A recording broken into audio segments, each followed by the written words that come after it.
कोटि यानी करोड़। इसी तरह ये संख्या जाती है शंख, पद्म और सागर तक। एक सागर का अर्थ होता है कि 10 की पावर 57।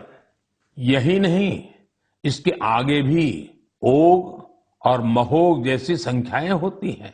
एक महोघ होता है 10 की पावर 62 के बराबर, यानी एक के आगे 62 शून्य, 62 जीरो। हम इतनी बड़ी संख्या की कल्पना भी दिमाग में करते हैं तो मुश्किल होती है, लेकिन भारतीय गणित में इनका प्रयोग हजारों सालों से होता आ रहा है।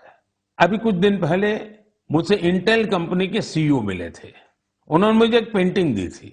उसमें भी वामन अवतार के जरिए गणना या माप की ऐसी ही एक भारतीय पद्धति का चित्रण किया गया था। इंटेल का नाम आया तो कंप्यूटर आपके दिमाग में अपने आप आ गया होगा। कंप्यूटर की भाषा में आपने बाइनरी सिस्टम के बारे में भी सुना होगा, लेकिन क्या आपको पता है कि हमारे देश में आचार्य पिंगला जैसे ऋषि हुए थे जिन्होंने बाइनरी की कल्पना की थी। इसी तरह आर्यभट्ट से लेकर के रामानुजन जैसे गणितज्ञों तक गणित के कितने ही सिद्धांतों पर हमारे यहाँ काम हुआ है। साथियों, हम भारतीयों के लिए गणित कभी मुश्किल विषय नहीं रहा। इसका एक बड़ा कारण हमारी वैदिक गणित भी है। आधुनिक काल में वैदिक गणित का श्रेय जाता है श्री भारती कृष्ण तीर्थ जी महाराज को। उन्होंने कैलकुलेशन के प्राचीन तरीकों को रिवाइव किया और उसे वैदिक गणित नाम दिया।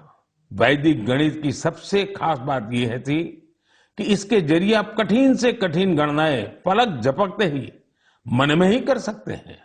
आजकल तो सोशल मीडिया पर वैदिक गणित सीखने और सिखाने वाले ऐसे कई युवाओं के वीडियोस भी आपने देखे होंगे।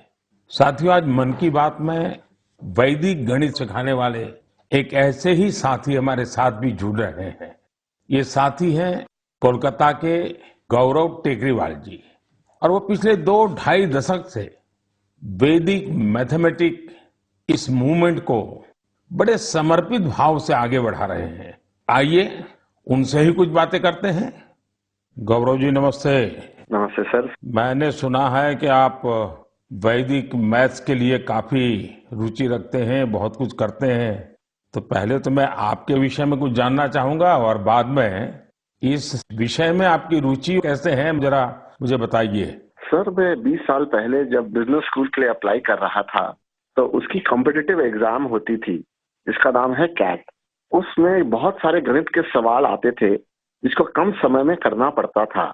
तो मेरी माँ ने मुझे एक बुक लाकर दिया जिसका नाम था वैदिक गणित। स्वामी श्री भारती कृष्ण तीर्थ जी महाराज ने वो बुक लिखी थी और उसमें उन्होंने 16 सूत्र दिए थे जिसमें गणित बहुत ही सरल और बहुत ही तेज हो जाता था। जब मैंने वो पढ़ा तो मुझे बहुत प्रेरणा मिली और फिर मेरी रुचि जागृत हुई मैथमेटिक्स में। मुझे समझ में आया कि ये सब्जेक्ट जो भारत की देन है, जो हमारी धरोहर है, उसको विश्व के कोने कोने में पहुंचाया जा सकता है। तब से मैंने इसको एक मिशन बनाया कि वैदिक गणित को विश्व के कोने कोने में पहुंचाया जाए, क्योंकि गणित की डर सर हर जन को सताती है और वैदिक गणित से सरल और क्या हो सकता है। गौरव जी, कितने सालों से आप इसमें काम कर रहे हैं? मुझे आज हो गए करीबन 20 साल सर, मैं उसमें ही लगा हुआ हूँ। और अवेयरनेस के लिए क्या करते हैं, क्या क्या प्रयोग करते हैं, कैसे जाते हैं लोगों के पास? हम लोग स्कूल्स में जाते हैं, हम लोग ऑनलाइन शिक्षा देते हैं। हमारी संस्था का नाम है वैदिक मैथ्स फोरम इंडिया। उस संस्था के तहत हम लोग इंटरनेट के माध्यम से 24 घंटे वैदिक मैथ्स पढ़ाते हैं सर। गौरव जी, आप तो जानते हैं मैं लगातार बच्चों के साथ बातचीत करना पसंद भी करता हूं और मैं अवसर ढूंढता रहता हूं, और एग्जाम वॉरियर से तो मैं बिल्कुल एक प्रकार से मैंने उसको इंस्टीट्यूशनलाइज कर दिया है। और मेरा भी अनुभव है कि ज्यादातर जब बच्चों से बात करता हूं तो गणित का नाम सुनते ही वो भाग जाते हैं। और तो मेरी कोशिश यही है कि ये बिना कारण जो एक हाव पैदा हुआ है उसको निकाला जाए, ये डर निकाला जाए। और छोटी छोटी टेक्निक जो परंपरा से है, क्योंकि भारत गणित के विषय में कोई नया नहीं है, शायद दुनिया में पुरातन परंपराओं में भारत के पास गणित की परंपरा रही है। तो एग्जाम वॉरियर को डर निकालना है तो आप क्या कहेंगे उनको? सर ये तो सबसे ज्यादा उपयोगी है बच्चों के लिए, क्योंकि एग्जाम का जो डर होता है, जो हवा हो गया है हर घर में, एग्जाम के लिए बच्चे ट्यूशन लेते हैं, पेरेंट्स परेशान रहते हैं, टीचर्स भी बहुत परेशान होते हैं।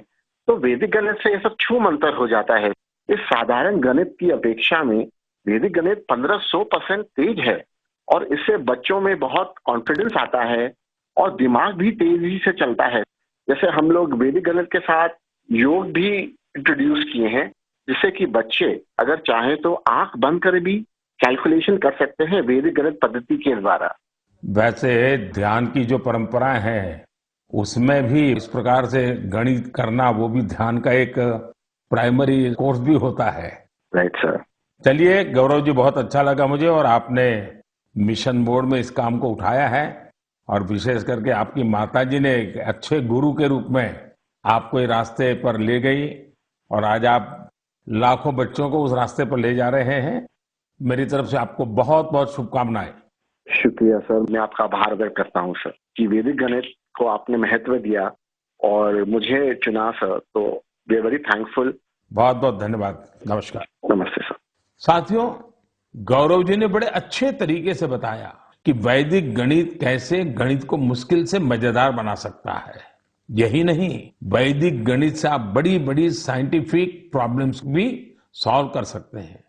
मैं चाहूंगा सभी माता पिता अपने बच्चों को वैदिक गणित जरूर सिखाएं। इससे उनका कॉन्फिडेंस तो बढ़ेगा ही, उनके ब्रेन की एनालिटिकल पावर भी बढ़ेगी। और हाँ, गणित को लेकर कुछ बच्चों में जो भी थोड़ा बहुत डर होता है, वो डर भी पूरी तरह समाप्त हो जाएगा। मेरे प्यारे देशवासियों, मन की बात में आज म्यूजियम से लेकर मैथ तक कई ज्ञानवर्धक विषयों पर चर्चा हुई। ये सब विषय आप लोगों के सुझावों से ही मन की बात का हिस्सा बन जाते हैं। मुझे आप इसी तरह आगे भी अपने सुझाव नमो ऐप और माय गॉव के जरिए भेजते रहिए। आने वाले दिनों में देश में ईद का त्योहार भी आने वाला है। 3 मई को अक्षय तृतीया और भगवान परशुराम की जयंती भी मनाई जाएगी। कुछ दिन बाद ही वैशाख बुद्ध पूर्णिमा का पर्व भी आएगा। ये सभी त्योहार संयम, पवित्रता, दान और सौहार्द के पर्व हैं। आप सभी को इन पर्वों की अग्रिम शुभकामनाएं। इन पर्वों को खूब उल्लास और सौहार्द के साथ मनाइए। इन सब के बीच आपको कोरोना से भी सतर्क रहना है। मास्क लगाना, नियमित अंतराल पर हाथ धुलते रहना, बचाव के लिए जो भी जरूरी उपाय है आप उनका पालन करते रहें। अगली बार मन की बात में हम फिर मिलेंगे, और आप